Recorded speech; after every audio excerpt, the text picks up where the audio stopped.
welcome in. Week Let's 3 go, baby. is upon us. Week 2 is in the books. Lots of drama, lots of surprises, ups, downs, in betweens, and none the only but the specialist guest of all, Anthony Donahue, aka Donnie. What's up, buddy? Say hello to the people, Don. Thank you, sir. It's a pleasure to be on such a great show. Look at that beautiful man. You're looking swell over there, sir. Thank you. There's a good amount of decent-looking fellows in this chat. So, Don, we want to start with you here. I know you're tight on time, so we appreciate for giving as much time as you can. I want to start with you because, first of all, I have you in the top 4 of our power rankings. You probably would be 1 or 2 if you got any wins, but you are second most points for in the entire league. So you've gotten a shitty run of luck where you played the highest point scorer both times your first 2 weeks. But let's forget about that because your team itself is solid. Like I said, second most points in the league. You were drafting next to Baby Sal. He told me that you took a couple solid picks from him. He was very impressed by the way you were drafting. It looked like you did a lot of research. This is the best draft I've personally ever seen you do. It's clearly showing with your points. Can you give the audience any insight at all about, maybe your preparation going into the draft? Did you study? Did you have a strategy, or did you kind of just wing it? Because your team is looking awesome, man. The funny thing is I looked at nothing. You all had spreadsheets. Tuch was looking at Excel, and he had his stuff. I was just like, I try to remember what other strategies that I've used in the past and try to defer from that.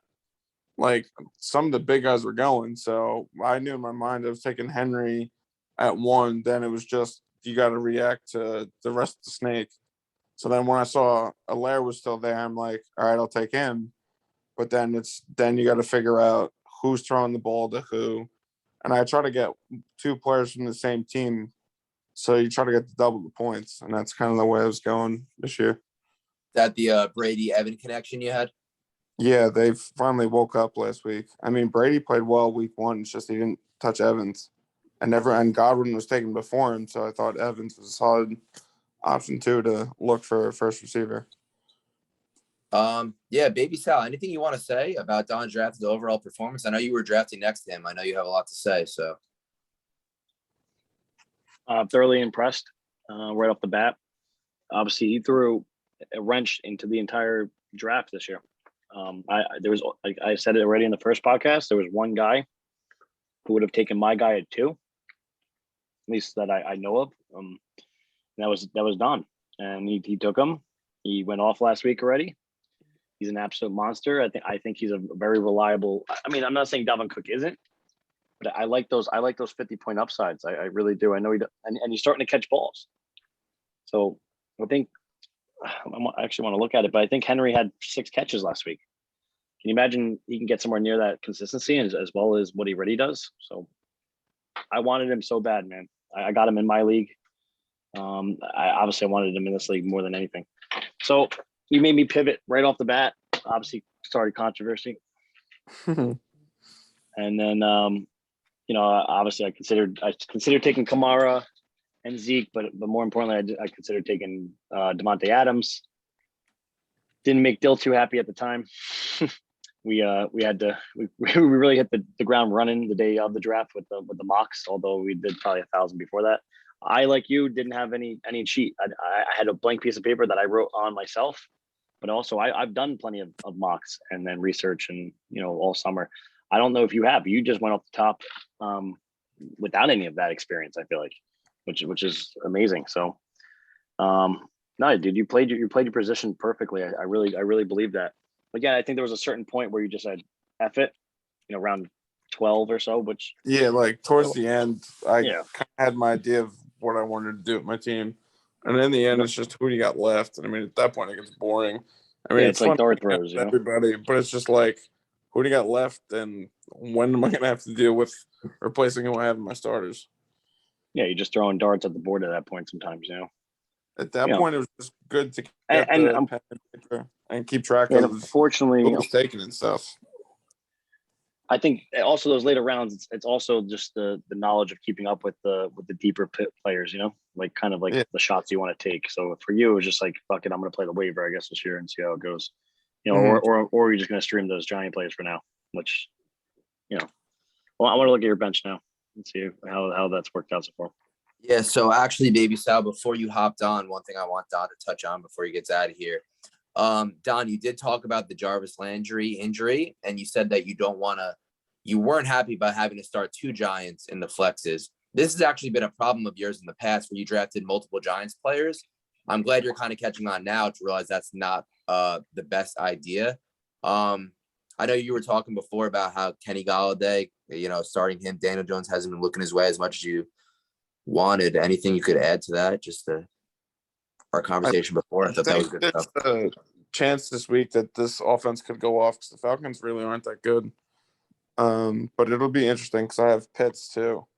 But I think if they get Galladay the ball more, they actually be a better team. Slayton and Shepard are really the safety blanket for Jones. So, but if he gets everyone involved, spread out the ball, they might actually win a game. So you're I'm going to kinda- continue you think you're going to continue playing both of those guys I just mean- because Landry's hurt right now? You don't have a choice. I mean, I might have to because they don't know how long he's going to be out for. Mm. I Keep mean, in I only mind, go ahead. Darrell Henderson is banged up. He actually might not even play. So you might be able to So- plug Sony Michelle in there too. This is building news. I mean, you got to keep up with it this week, but that seems to be what's going to happen here. That's not bad. I think Hilaire just had a bad game with the fumble. I mean, he only got me 2 points, which I was kind of disappointed in that.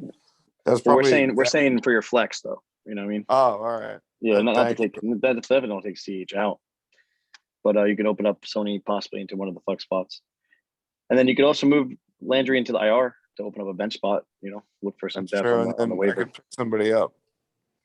and for free because the Fab is gone. The Fab has passed, so it's kind of free pickings at the moment till tomorrow's games. So I'll definitely take a look in the morning to see if I can make any last minute adjustments. But I think I'm all right with having Slayton in there. Slayton's been good for Shepard. I mean, he didn't lose us the game last week, but having that catch would have made a better impact than my score. Yeah, you probably would have got like 40 yards and a touchdown. You probably would have won. I know, but Adams had 4 touchdowns. So once he caught like the one, I knew it was done. Oh, Aaron Jones. Mm-hmm. I wonder if Pitts Yeah. just continues to build on his performance each week, which is probably what should happen. Yeah, I've Don, heard- that was a nice rookie pick. Were you high on Pitts in college, or did you kind of just take a shot on him? I just heard that he was pretty good through like watching Sports Center and stuff. So I thought it was worth it. I mean, Gronk, Kittle, and Kelsey were all gone real quick. So he was the next in the chart for the rankings of tight ends. And I'm like, let's take a shot. Yeah, I like that. Yeah, he's going to get better. So obviously he's a rookie. So there's a lot of potential that are left on the table for the Falcons right now in the receiving game. So someone's got to take it. All right. So Don, before we let you go, I do want to get your take on one more thing because we did cover your draft. There's been a lot of craziness going on in the league this week. I want to just know your take on it. I know you kind of been shocked about the whole thing, but you know that there's never a dull moment in the LKI. You usually tend to stay out of it. Just any words of wisdom you can give to everybody to keep everyone calm. I know it's been pretty hectic. Anything you have to add to this? I get there's money on the line. It's competition. I mean, if someone's going to say something too, we're all going to react regardless of if you're a cousin, if you're a friend, if you're in the family. But like, you got to face adversity and win. Like, we're here to win this money, right? And that's what should matter most. Like, you play to win, not to lose, right? So put the drama aside and just put your time and effort into your team. It's really the best thing I would say. Wow. Very, very strong words made by Don there. Any opinions on that, Baby Sal? I think that was good stuff from him. It sounds like the Donnie that was taught by his coach. So That's it. next play mentality right there. All right, we're probably going to break our way into the rankings. I already told you where you stand, Don. Definitely any advice from me to you. You got a better team than me right now. But if I had to give you advice, I would just say keep an eye on your injuries and your waivers. If you have someone hurt, put them in the IR slot and, make up some pickups because you might as well if they're not playing anyways. And keep doing what you're doing. Don't trade away any of your big guys. And you're going to get some wins, man, because you have the second most points in the league. So I had to give you some farewell advice. It would be that. Thank you. I appreciate it. I've already been poached twice for Pitts this week, so I'm not blowing anything up yet, just to let everyone else know. Yep, I would. Coach, I love it. Anything you have to send Don off while he takes his lovely woman home? No, man, just next play mentality. You could be 2-0 right now, and you're not, but that doesn't mean nothing, man. You got freaking 12 more regular season games left, so. Yep, long season, Don. Starts with one, Mm-hmm. Thank you, guys. I appreciate it. It was a blessing. All right. Thank you. Love you, buddy. Thanks for coming on, Don. We'll talk soon, buddy. You're welcome. Peace. Yes, sir. All right. I mean, might as well pick up where he left off and just go over his match. Yeah, so for those of you who are still listening, Don has left. We're going to take this over, try to make it a quick one tonight. Everyone knows this was probably the highlight match of the week in terms of highest scoring. I don't know if it actually didn't end up being the closest, but both these guys have elite level teams. I put Junior number one power rank for a reason. Don't really have to talk about it too much. I mean, just top to bottom, his team's putting up points. But Don's team is really, really strong. This is the best team he's ever drafted by far.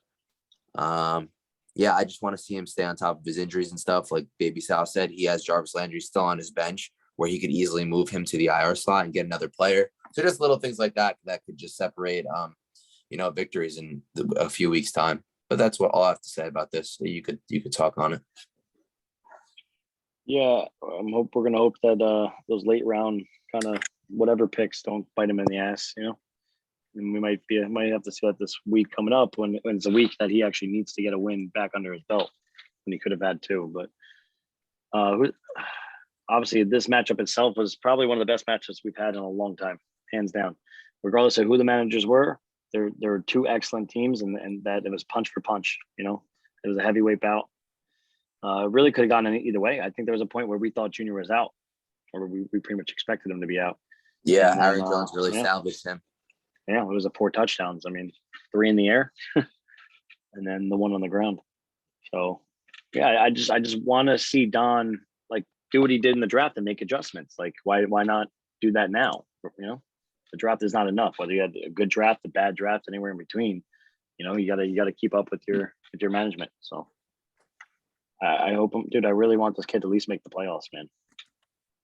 Yeah, if it's not me, I would want nothing more than for someone like Don to win. Or, that's just the true definition of never give up and being down and out, and everyone kind of counts you out, and you have a rough couple of years, and you stick with it and don't give up. So that would just be the true definition of an LKI win. I would love to see that for him.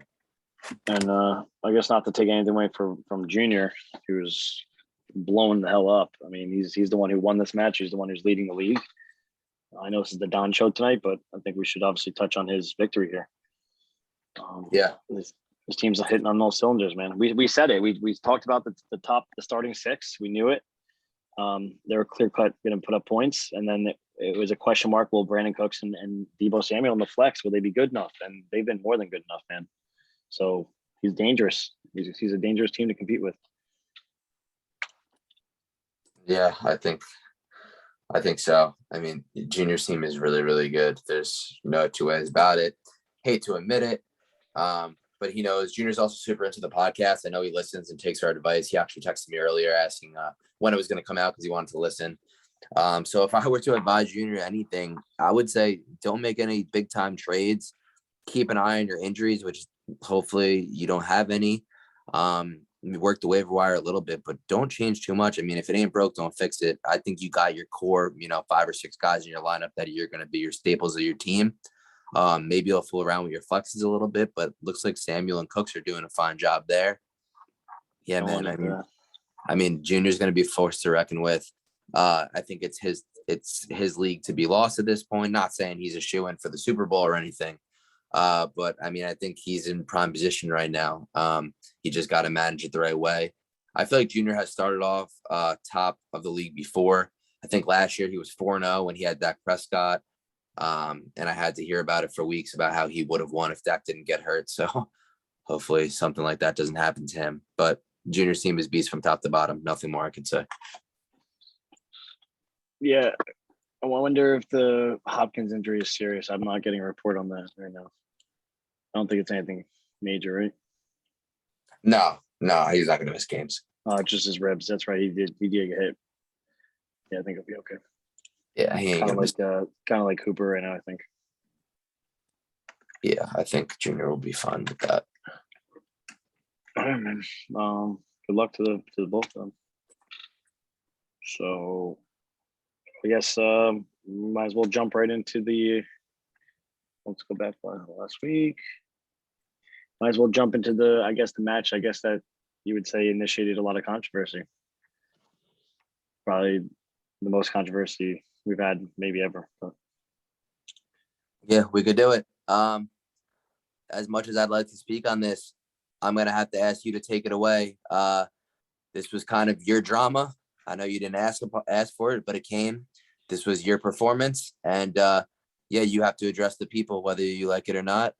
This is a podcast where we are brutally honest. If our teams perform well, we will talk about it. If we perform poorly, we will also talk about it. So the floor is yours, sir.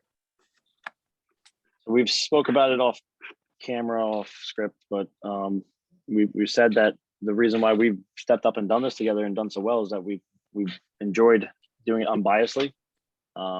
We never try to make it personal, and I know our commissioner Sal stepped down, I think, from the podcast for those reasons. I don't think he wanted to be, kind of in that gray area when he's a commissioner, and I think that's why he didn't like doing it anymore. Personally, I don't blame him because obviously it got to a point where I thought it might have been best for me to step down, but obviously I'm not going to give up on the league and your commitment to me and my commitment to you. So I'm here, and I'm not going to definitely do it over one bad week of fantasy football. Clearly, it was. I'm not sure that other than Dalvin Cook maybe having and like Lamb hitting their floor. I don't think I had anybody else remotely show up. I mean, look, there's 1, 2, 1. Everyone else is under 10 points, even my quarterback. So as far as points, it's pretty obvious how it happened. As far as a poor performance, there were some bench players that started to show up, like a Rondell Moore, which is probably the hottest waiver wire pick this week. Just happened to already have drafted him, so there's some upside there. I snagged KJ Osborne off the waivers last week, so it's not like I'm not making moves to protect myself. Now it's about bouncing back and plugging the right guys in, and that's it. As far as this matchup goes, I mean, this was a friendly matchup between Big and I, and obviously Nick is also a co-manager, so I guess I didn't really talk to him until after the match. But he kind of obviously had his own words, and that was fine. But yeah, I'm not someone who's going to take it. I'm going to stand up for myself. And if I feel like people are being picked on, I'll do the same thing. I know he was all love, especially from Nick T. All that's already been squashed, but he's brand new to the league. I've been to the finals 3 times. I have a championship under my belt. Talking about playing down to your competition when you're not, this is your first year even being competition. That I took that personally, absolutely. But we moved on like men, what men do. And like we said, all fair. We're going to call a spade, and this is close, if not the worst single week performance. I think we've had someone around the 60s before, but I can't recall it at the moment. But listen, it's just going to motivate me even more, and I'm happy it happened now. Big on the other hand, again, also bad week. We talked about it early and Sunday he had a lot of 1 o'clock players, and it didn't look good from them.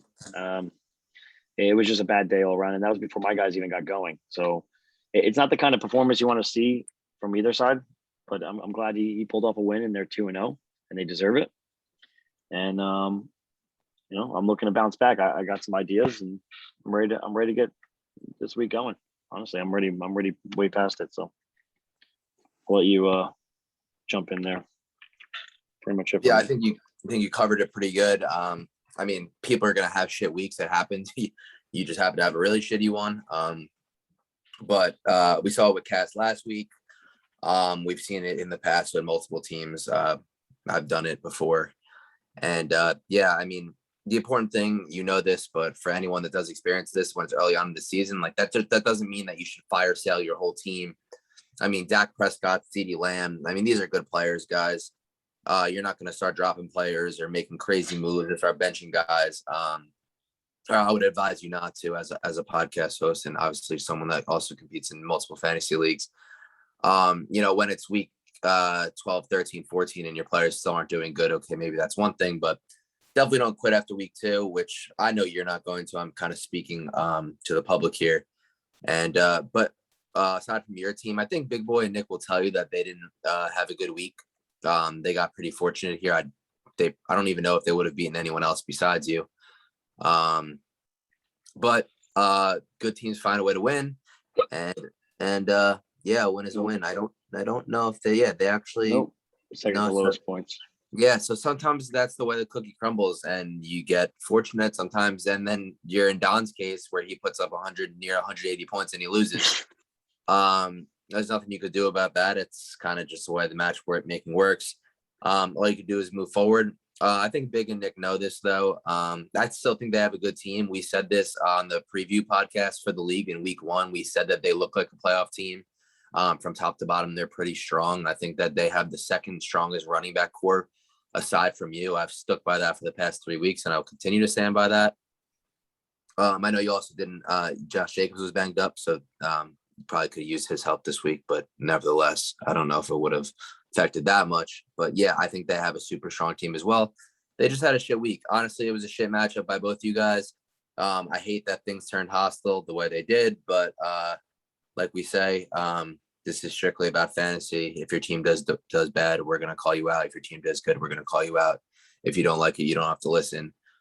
We have to be objective and honest and call a spade, like you said. And yeah, we're just going to move forward. Good luck to both you two. I think you'll both have better weeks moving forward.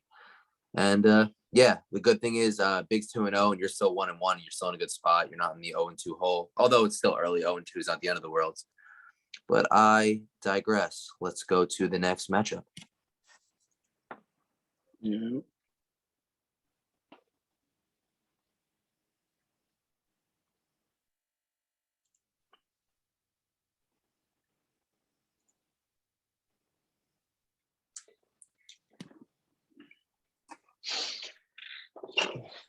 So this was a fun matchup as well. There's a lot of good games this week, regardless of the scores. So, my matchup. yeah, I mean, all three of these games kind of just sum up the league. It's an awesome start to the year. You got both sides of the spectrum there. My matchup might have been the matchup of the week, just because of how close it was. Yeah. I was actually down by 1 point with about 2 minutes left in the game, and DeAndre Swift caught a couple garbage time dump off catches, which propelled me forward. Big win for me. Reason being, 1, I'm not 0-2. Second thing is Aaron Rodgers and Devontae Adams looked like the Aaron Rodgers and Devontae Adams of old. I was very worried. Rodgers back to putting up 30 plus points, Adams putting up 20 plus points, and Adams didn't even have that crazy of a game. That's kind of like his floor, which is insane of how good he is. Didn't even find the end zone. Terry McLaurin looked awesome. So my receivers that let me down last week were back on track this week. He tore up my New York Football Giants, which sucked. And honestly, the fact that I got a win with my flexes poorly performing, along with my running backs underperforming, I think that was a big win for me. If you look at my bench, Singletary and Pittman actually played really, really great, which gives me upside moving forward. I'm actually happy about the Pittman thing because I think I could play him next week. Started off slow, but I think he had like 10 plus catches and 100 something yards, which is awesome to see from a bench guy. So he's going to find his way into my starting roster. And this is the second week in a row where I think Devin Singletary ran for double-digit yardage, so I might be switching Gaskin with him. Yeah, you can now have 3 receivers with 8+ receptions a week, possibly. Yep, that'd be pretty solid. Yeah. And So Sal's got one of these gems possibly on the bench, and Marvin Jones, who may continue to see an increase of targets. yeah, I lucked out that Sal didn't start Marvin Jones. But I mean, I obviously made some bad starts as well.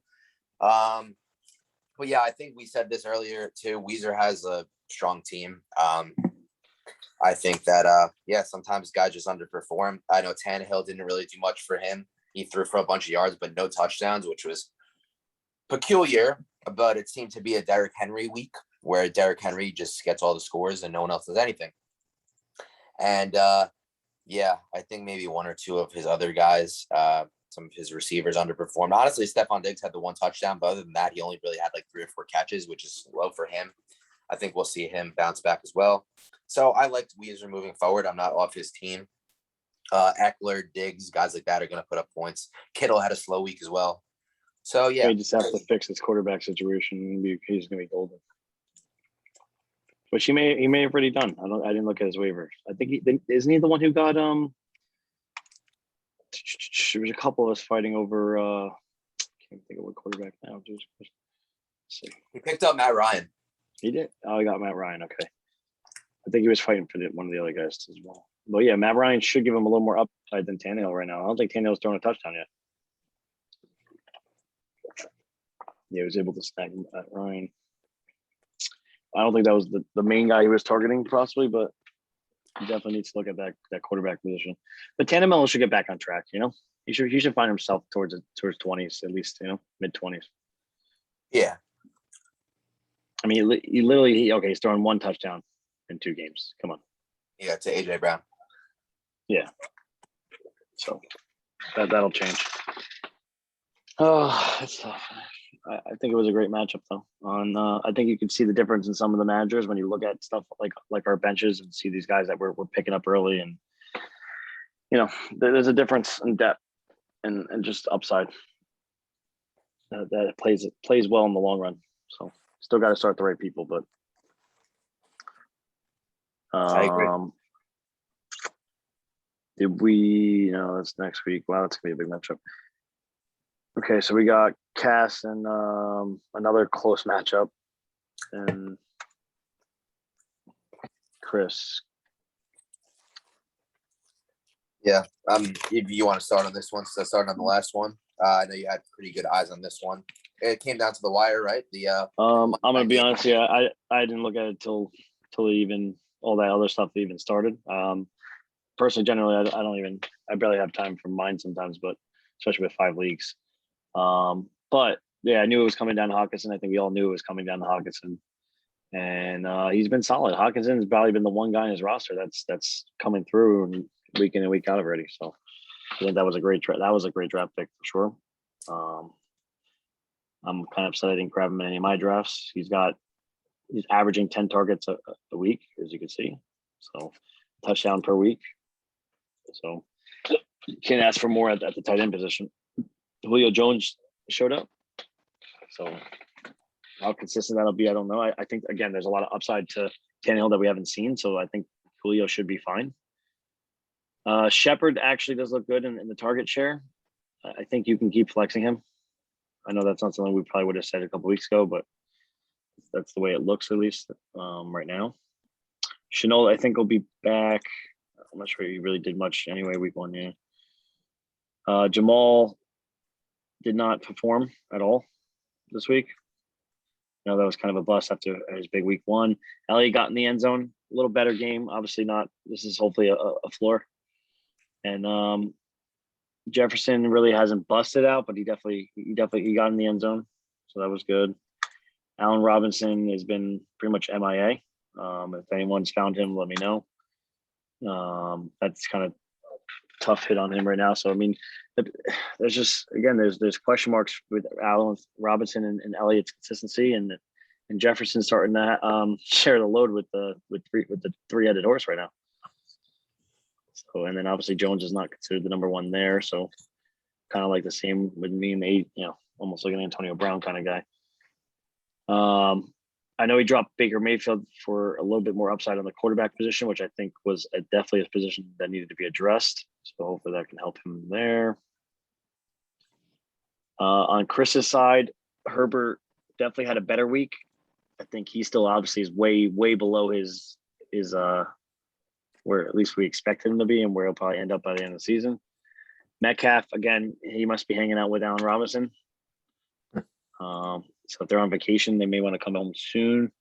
DJ Moore was solid, of course, so that's good. I think he'll be fine. Kamara, again, he must have went on vacation with them.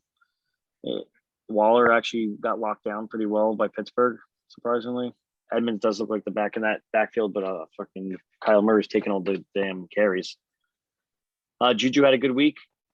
Glad to see that. I have in my league. Love Juju. I love Juju for the value this year. I mean, we're getting him in like the 9th round, so definitely can't hate him at a flex spot there. Fournette looks like the guy. Yeah, I mean, the matchup was like that. All that. To throw him in as your wide receiver too, but listen, we can't say anything about Joey. So, Michael Carter again starting him as his wide receiver too.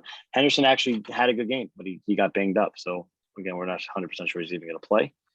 Can he sustain that? I don't know.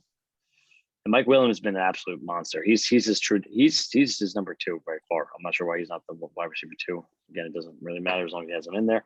I love the double tight end thing. We both do. I think we even encouraged him to do it, but that's awesome. That, and if he's not going to keep doing that, maybe trade away Gronk. Maybe get Gronk for some other. Maybe he needs a running back for sure. Might be able to get a decent running back and something else. Yeah, I try. Just an idea. I'd rather play Gronk right now. I might consider that because my tight end position is really what's hurting my ass. On the other side, you got Luka Ducho has just been literally riddled by the injury bug. It's kind of like I don't even want to like beat a dead horse with that. I'll let you take it from there because it's kind of like not even fair at this point. Yeah, I mean, there's Still not much. Right? There's like not too much to say about Joey. It's not that his team isn't good, but he just goes as far as the Chiefs go. We all know this. I also said this on my preview in the Snapchat group today. I said he goes as far as the Chief goes, but the Chiefs go pretty fucking far.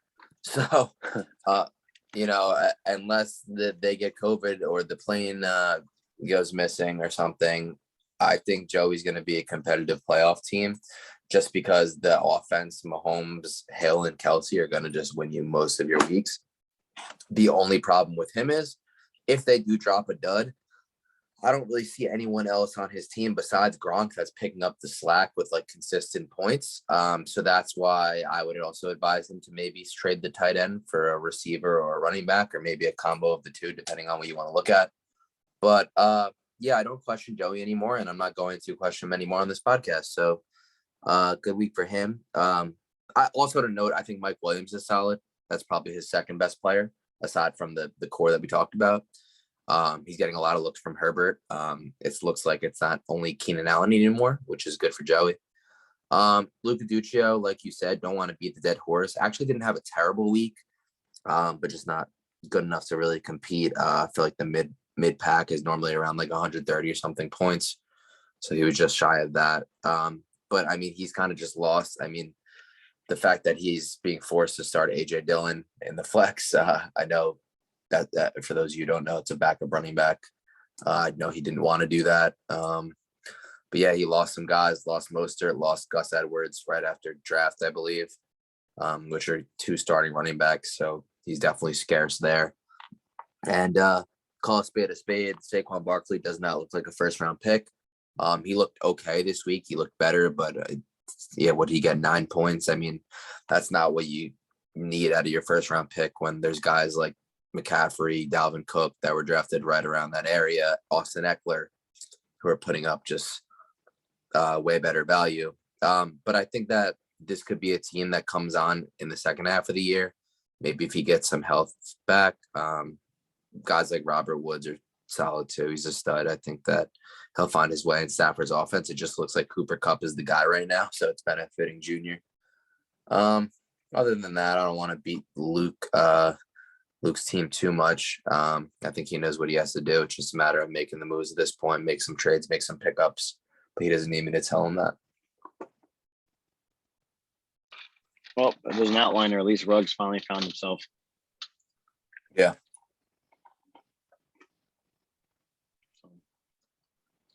hopefully Saquon can get back to form at some point and be all right. Yeah, for the Giants' sake, I would love that. Sure do. All right, so our last match is Luke Liguori against Nick and Danny. So this again was also pretty tight matchup. I don't know what it was, but it was just a great week all around. You know, in different ways, but this is really what it's all about. Everybody had a chance to win their games, so that's what makes it fun and enjoyable, and probably what brought so much emotion already. How Luke is he's 0-2, but he has how many points? Isn't he like up there in points in the league? I don't know how high he's up saying. there. Yeah, I think he's up there. He's like top 4 or 5 in points, maybe.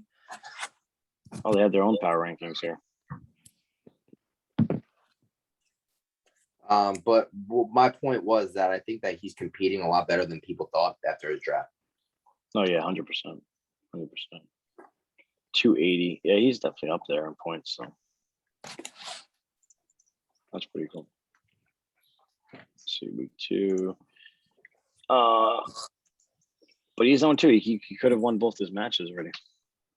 But I mean, rightfully so. He probably deserves to be an 0-2, other than like Don's situation, which he probably absolutely doesn't. But let's see what we got. Kyle Murray's just been an absolute stud. I'm not gonna lie, I'm kicking myself in the foot for forcing the stack with CeeDee Lamb when I had Murray sitting there pretty much, so before the swing. But I would have had to get him around earlier, and I probably would have wanted him anyway. But Murray's a beast, nonetheless. Allen's gonna keep putting up points. AJ Brown's obviously gonna find himself with Tannehill very soon. McCaffrey's an absolute monster. I mean, dude, these are 4 guys that can carry his team. We said it. We literally said it after the draft, and it's going to continue to be that way. And Deontay Johnson, and if Tanya can find the end zone, great. He's got to find an RB2 and a second flex. Essentially, he's got to be careful with. Other than that, I mean, he still put up 150. Man, that's enough. That's enough to win most weeks. Yep. So, and Luke's right there. That Wilson Lockett connection is outstanding. So I'm not sure we didn't think it wouldn't have been, but it's great. Sutton freaking was awesome. That's his upside that he's showing. I think he'd be better and more consistent if Drew Lock was the quarterback, but that's not my say. He's got some holes. I mean, Jonathan Taylor didn't perform. How much did he spend on Elijah Mitchell? Did he spend like $90? Yeah, like 90% of his fab. I think we all told him not to do that and why he shouldn't have done that. So there you go. Yeah. Well, Mitchell's hurt already, so Goddard should have some good weeks, especially if Ertz is out and like playing the Cowboys coming this week. He might do better this coming week. I think it's just matchup dependent. Like a lot of tight ends. McKissick. I can't even say his goddamn name. McKissick had a stole. He was like like trying to think of like the Joker. Pretty much, he just came in and stole all the touches and all the points.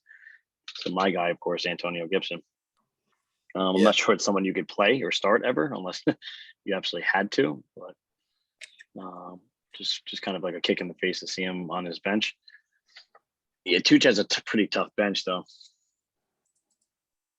That's kind of rough. I'm sure they'll figure it out. They'll adapt if they need to. They're asking for trades left and right, so I'm actually going to look at one with them myself. You know that they're going to work that trade wire more than anything. And we know Luke's fully engaged in trying to do whatever he can to keep crawling back in. So even though he's 0-2. Yeah, I know Luke's been trying to make trades as well, and these are 2 competitors, bro. Yeah, I agree. I think Luke put up a good fight. I think Tuch and Danny just had too many superstars for this week. That kind of just pulled through for them. These are kind of like the 2 most dangerous teams, the ones that we kind of underlook early on. 2 good managers. Yeah, that can definitely. just like make a push. Yeah, these guys are gonna compete. You've seen it year in and year out. There's always that team that slides through. Always. So that's kind of the way I feel about these 2 right now. Yes, sir. So that's every match. Want to go through your power rankings? Oh yeah, Obviously, sure. You kind of did your own segment as usual, but Yeah, sure. We could go through them, and then you can kind of just add if you have anything that you would change. I don't have anything to pull up for it. Like like Oh, a well, list, but- I remember what it Yeah. was. So we started with Junior at 1. After that was Joey at 2, I believe. We had Tucci Danny at 3. We had Don at 4. We had Big and Totolo at 5. We had myself at 6. We had Weezer at 7. We had Chris Cameron at 8. We had Luke Legs at 9. I think we had you at 10. We had Cass at 11, and we had Luke Duccio at 12, I believe, was the list. Crazy. Obviously, it's only been 2 weeks, but you and Cass are low strictly because of your lowest points in the league. I just realized we have 4 2-0s, 4 1-1s, and 4 0-2s. So really didn't take a look at that. That's pretty cool. Good distribution. Yeah, and there's just so much season left, man. I mean, the points can swing so quickly as well. So Yep. I'm hoping I've gotten my bad week out of the way. Oh, yeah. I think there's a lot of good matchups coming up. Again, everything being so tight, there's going to be good matches all year at this point. So, what would you pick as your matchup of the week? I mean, For the upcoming week, I think it might be pretty obvious. It's got to be the brother rivalry. It's got to be Junior versus Big, and also Not the South Squared. Yeah, and also Sal versus Sal. Those are the two. That South Squared rivalry has built up every year. I'm not sure if he's ever gotten me, to be honest. Maybe. Yeah, I've gotten him almost every year. I think you guys might be away together for it too. Yeah, it's true. So yeah, even might add some little bit more spice to it. I gotta hope my players get off the injury list for Christ's sake, though. I might as well just pack it up for week 3. Yeah, I think. Yeah, I don't have too much else. Yeah, it's gonna be a lot of close matchups again, man. Honestly, looking at these matchups going forward here this week, I like the Don and Joey matchup. The brother, yeah, you're right, man. 3 matchups jump out. Don't sleep on a Luke and Cass matchup. It's always fun. Luke Legs and Cass, that's a good one. Yeah. I think it's pretty much all we have. There's a lot of like dinky injuries this week. I don't want to run through a bunch of questionable players. There's no like major injuries I think that we can really address right now. It's all like bullshit, like COVID or questionable shit. Yeah, I think the 49ers backfield is like the big one right now that everyone's concerned about. Looks like I guess Henderson, I guess the Rams. So. Yeah, it looks like Mitchell's not gonna play. Yeah, after all that, he's not even gonna play.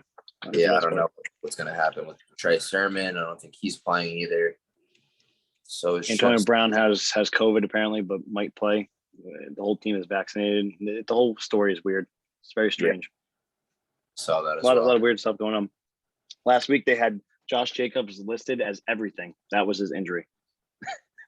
This is before he was ruled out. So who knows, man? When we call a spade, I'd call these guys. They need a. They're a little soft. These players, some of them. Yeah, but they get paid a lot, so a lot of money on the line. These teams are investing a lot of money into these people. Yeah, kind of crazy, all the injuries, but nothing too detrimental that I think we need to cover this week. Hopefully there's not any. I hate when that happens. Whether they're on my team or not, you don't like to see that. Who do you think will remain undefeated after this week? Well, it's going to be either Junior or Big. Neither of them are playing each other. It's going to be either Junior or Big. Right. The brothers are playing each other. I got to give a nod to Junior. I think off his recent performance, but Big and Nick definitely have the team to pull it off. And then Joey versus Don. They'll both put up super high points. Don just happened to be 0-2. I think this is a big week for Don. He just keeps having to draw, and he keeps drawing like tough competition early, which sucks. I was just gonna say, man, he does not get a break. No, he really doesn't. But yeah, I think that's another big matchup too that we should keep our eye on, because I think Don's looking for that first win, and I think once he gets one, he'll kind of string them along. I could see that happening for him. But yeah, he's got to get one first. Crazy.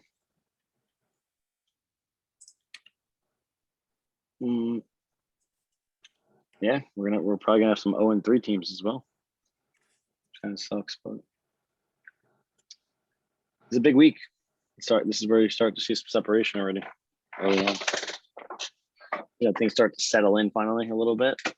Yeah, I'm looking forward to when the league kind of breaks down and we see like the elite guys versus the lower I end like of the Terry pack. McLaurin, man. Uh, Terry McGarry. Yeah, he's a beast. I love him on my team. Matter of fact, I was surprised there was only 11 catches after watching that game. I could have sworn he had even more than that. Yeah, he had like a million. They kept going to him, and he's got really good hands. He was a beast in college. He went to Ohio State. He's good, man. I was really happy that I got to pick him. I was either going him or Justin Jefferson. I think Cass went Jefferson, and I took him, which was better I could off. have had him. Obviously, as you know, but I wanted that stack, and yeah, I guess a little bit of a cowboy thing. But you think Barkley's going to get back in form? I know it's obviously your personal team as well, but maybe, I know they said that they're easing him back in. It's not going to be like. I mean, a nice run. Very good run. I hate to say this, but NFL coaches don't actually give a shit about our fantasy teams, guys. Hate to break it to you, but if their guys like questionable, they're going to ease them in. They're not going to give them 30 carries right away. So for someone like Luka Duccio, that's something he has to monitor. And that's one of the reasons I didn't take Barkley in any of my leagues. Like, I know his upside's high. It's just with your first pick, you really want certainty. You don't want to take any gambles, especially with your first overall pick. And yeah, I think that's hurting him right now. I mean, hopefully he comes back. I mean, he's playing, but you could tell he's not 100%. Being as a Giants fan, I would love to see him 100% because he's explosive and fun to watch, and he helps our team win. Yeah. So who do you think has not made any roster moves and has 100% of his fab budget left? Probably Don. It's right there. Considering he never does. I'm not even looking at the screen. I'm just assuming it's Don. So it's number 9. He's in 9th place, but he's got waiver 4. He's $100 budget left, and he actually has a scratch and moves. Yes, I love it. But you know what, Don, for the team right now, I wouldn't want him to make too many crazy moves. Yeah. Listen, we have that over under on his fab though. We should have did over under on Luke spending his fab because he's almost out. He's got $12 left. Yeah. To a guy who came in, performed like shit, and now is hurt. Yeah. Which week in the season will Luke Liguori be out of fab by? He's about at 3. He's almost done. He's done. Yeah. You might as well count him out with the fab. There hasn't been anyone that's like really like even drop even 25% on it. I feel like like I don't know. Like usually, I don't know. Even the first 3 weeks, you may get one of those guys, but this year's been a little different. I think you can stay a little more patient right now. Yeah, I think so. We'll see. Or we got some of these guys for cheap and they fell through the cracks. So, but a lot of us pretty much drafted pretty well. We kind of went pretty deep into the league. Yeah, man. So this rookie class was pretty deep in general. Oh, should be fun, man. Obviously, we want to be able to move forward as a league and keep it a more, how do we say it, fun and positive environment to enjoy ourselves and have an unbiased conversation and stuff like that. So yeah, man, definitely. I'm going to formally apologize to the entire league again, but this time obviously live. Nobody should have been involved, indirectly, but that's just what group chats are. That's why I thought it's best for me to remove myself from the group chat. I love this league. I love fantasy football. Most importantly, I love you guys and what fantasy football does and what it brings, which is us together and just a love and passion for something other than our real lives and the bullshit that we have to deal with on a 24/7 basis. So I wouldn't want to be in any other league than this one. And I love all you guys. Sorry to Nick T, to Cass, to Sal, to anyone that I guess got into altercations with. And that's what men do. We scratch it and we move forward, and that's it. That's all I have to say in my end. So Yeah. All right. I think that was good. Yeah. Like I said earlier, we keep this strictly about the teams. Don't want anyone actually getting personally upset over it. We aren't out there playing, so it's not like we're messing up. If the guys don't play well, they don't play well. So we don't want anybody taking that too personally, of course. Other than that, I think I'm pretty good. Football from here on out. Yeah, I think I'm good. Love and football and beers and wings. That works for me. I think that works for everybody else. If you don't have anything else, I think we could probably close this out. This has been a fun, eventful week. A lot of upsets last week, and I always like to see that. And maybe we'll see some more. We'll see some teams search at 3-0. Hopefully, we don't see too many 0-3s. And yeah, man, I think we'll just kind of rock from there. Yeah, man. Thank you for co-hosting as always and keeping everyone at bay. And good luck this week, boys. Love you all. It was a lot of fun. Thank you. We're going, fellas. Yes, sir.